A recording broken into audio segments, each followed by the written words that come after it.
사업체를 자식에게 물려준다면, 뭐 아직 결혼도 안 했고 사업체도 없고 뭐 그렇긴 하지만 만약에 뭐 이건 만약이니까 그죠. 만약에 사업체를 만약에 뭐 제가 뭐 어떤 그룹의 회장이다, 그래가지고 여러 회사를 거느리고 있는 사람이다. 그래서 이렇게 자식들한테 그것도 좀 물려주지 않겠습니까? 상속을 한다면 어떻게 할 것인가 에 대해서 잠시 생각을 해봤는데, 오늘 마침 또 그 LG 구본모 회장님인가 뭐 돌아가셨다고, 뭐 그렇게 어제 돌아가셨죠. 기사가 나왔더라고요. LG 그룹이면 그래도 한국에서 그래도 그 내노라는 기업인데 상속세가 어마어마하지 않겠습니까? 그 지분을 받으려면. 뭐 그런 걸 보니까 갑자기 그런 생각이 들더라고요. 왜 이렇게 갑작스럽게 돌아가셨는지. 옛날에 제가 예전에 학교 졸업하고 그 아워홈이라는 그 LG 단체 급식 하는데 거기 이력서 내가지고 서울에 면접도 보러 가고 했거든요. 물론 뭐 합격은 안 됐지만 남녀 같지 않아요, 그죠? 뭐 그런 뭐 악연, 인연, 악연. 그래서 뭐 그렇게 좋은 기억은 먼저 떨어졌기 때문에 뭐 그렇게 좋은 기억은 아닙니다만, 뭐 어쨌든 면접도 보러 갔었고 70세 조금 80세 안 되셨던데 약간 그래도 좀 젊지 않나요, 그죠? 다른 분들에 비해서 좀 젊은데 갑자기 돌아가셨는지, 그죠? 그러다 보니까 갑자기 이런 생각이 들었습니다. 만약 그룹이다라고 가정을 했을 때 첫째한테는 50%를 줄 겁니다. 그럼 만약에 A라는 사업체 지분의 50%, 여기는 B라는 사업체 50%, C라는 사업체 50%씩, 그러니까 이런 비율로 주겠죠, 그죠? 그럼 둘째가 50%가 되고, 첫째가 25%가 되고, 셋째가 25%. 그럼 C 업체는 첫째가 50%, 둘째가 25%, 첫째가 25% 이렇게 되겠죠. 왜 이렇게 하냐면, 지분이 51%가 되면 자기 마음대로 이렇게 의사결정을 할 수가 있습니다. 과반이 넘기 때문에. 이게 맨 그 주식회사가 되면 국회같이 그렇게 이렇게 과반 얼마가 넘고 이러면 회사를 자기 마음대로 이렇게 운영을 할 수가 있습니다. 그걸 이제 대표이사라고 하죠, 그죠? 상장을 안 했으면 상관이 없는데, 어쨌든 만약에 그냥 지분을 갖고 있으면 그렇게 회의를 하게 됩니다, 그죠? 그 의사결정을 혼자서 못하게 그렇게 해놨죠. 51%가 되면 자기 혼자 독단적으로 할 수 있기 때문에, 만약에 의사결정을 통과를 시키려면 둘째나 셋째나 둘 중에 한 명을 이렇게 끼고 있어야 되죠. 그래야지 75%가 되죠, 그죠? 그래야 통과가 되거든요. 그래서 어떤 사업체를 독단적으로 운영하지 않게 하기 위해서 전 첫째는 50%, 둘째는 25%, 셋째는 25% 이런 식으로 나눠서 할 겁니다. 그러면 상당히 좋을 것 같아요, 그죠? 그리고 순수익의 10% 정도는 항상 불우한 이웃들과 공익사업과 아니면 사회사업, 뭐 학교를 짓는다든지 뭐 병원을 짓는다든지 뭐 그런 실제로 그 대기업들은 그런 거 많이 하지 않습니까, 그죠? 병원 같은 거 많이 짓죠, 그죠? 뭐 현대라든지 삼성이라든지 병원 같은 데 지어가지고, 물론 거기가 그렇게 싼 병원 아닙니다, 그죠? 그렇게 싸진 않지만 어쨌든 병원을 지어가지고 그렇게 하고 있죠, 그죠? 운영을 하고 있죠, 그죠? 근데 그런 식으로 10% 정도는 어떤 사회사업, 국가를 위해서 썼으면 하는 뭐 개인적인 그런 바람입니다. 근데 이렇게 되면 이제 이 사람들의 자식이 되면 이 지분이 또 줄겠죠, 그죠? 상속세를 해야 될 테니까. 또 여기 반, 만약 한국일 경우 여기 반, 또 반 줄겠죠, 그죠? 지금 한국은 그런 시스템으로 하고 있죠. 상속세가 50%니까. 아니면 뭐 살아있을 때 증여를 하든지, 그죠? 뭐 그런 식으로 해서 하겠죠, 그죠?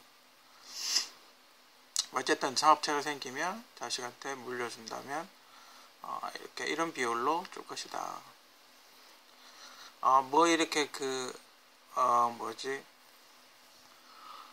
왜 외부인이나 사회에 환원을 할 생각은 없냐.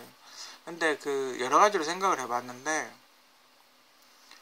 창업주의 의지를 가장 이렇게 유지를 가장 이어갈 수 있는 건 아무래도 자기 자식밖에 없다고 봅니다. 저 개인적으로 이 생각은. 물론 이렇게 좀 이렇게 잘못 꿀명을 할 수도 있긴 하지만, 물론 그건 이제 어릴 때 교육을 잘 시키고 바르게 키우고 하면 뭐 충분히 된다고 보고, 이게 남한테 사업체를 맡기면 제가 보기 여태까지 본 거는 보통 이렇게 누군가가 키우지 않습니까? 그러니까 만약에 첫째가 사업체를 키운다 그러면 막 열심히 합니다. 자기 사업체니까. 그죠? 열심히 막 키우는데 이게 돈이 없으니까 이렇게 막 지분을 팔죠.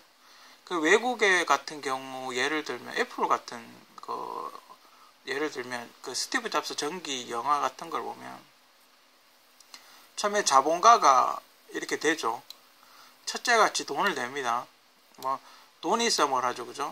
그러니까 잡스는 뭐 둘째나 셋째 정도 되는 거죠. 그죠? 그리고 기술을 갖고 있는 친구가 있겠죠. 그죠? 그 친구, 약간 뚱뚱한 친구 한 명 있었죠. 잡스가 있고, 잡스는 이제, 요것도 알고 요것도 어느 정도 아는 거죠. 그죠? 자기도 기술을 갖고 있으면서, PT 같은 경영이나, 경영 쪽을 자기가 담당을 하는 거죠. 그죠?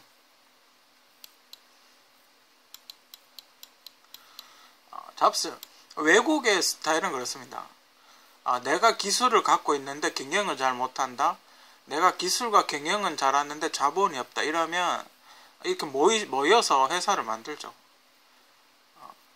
자본가와 기술가, 경영과 물론 뭐 중요한 결정을 모여서 그렇게 결정을 하지만 외국의 같은 회사를 만드는 거 보면 대체로 이렇게 만들더군요. 그러니까 뭐 지금 아마존 경영자처럼 CEO처럼 자기가 좋은 아이디어가 있는 거예요. 그죠? 그래서 어디 PT룸 같은 PT 하는 데 가서 제가 이런 사업을 하고 싶습니다라고 PT를 해요. 그죠? 그러면 돈 많은 자본가들이 투자를 하죠. 투자를 해서 일단 시스템을 구축한 뒤에 이제 지분을 이렇게 나누죠. 자기가 투자한 만큼의 지분을 나누는 거죠. 아무튼 그런 식입니다. 외국에는. 그래서 외국에는 약간 의회 같은, 국회 같은 그런 느낌. 그러니까 한국은 약간 왕권. 그러니까 혼자서 자본가, 경영가, 기술자를 데리고 오죠.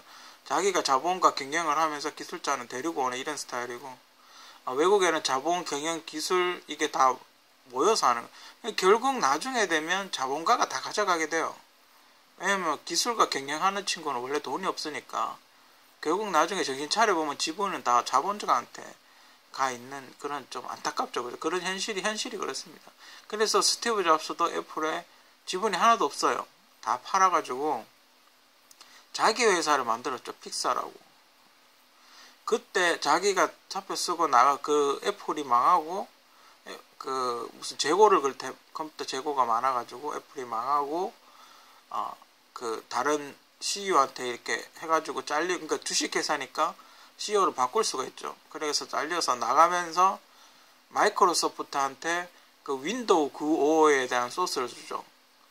그 소스를 이제 마이크로소프트한테 넘기면서 자기가 이제 투자를 받게 되죠.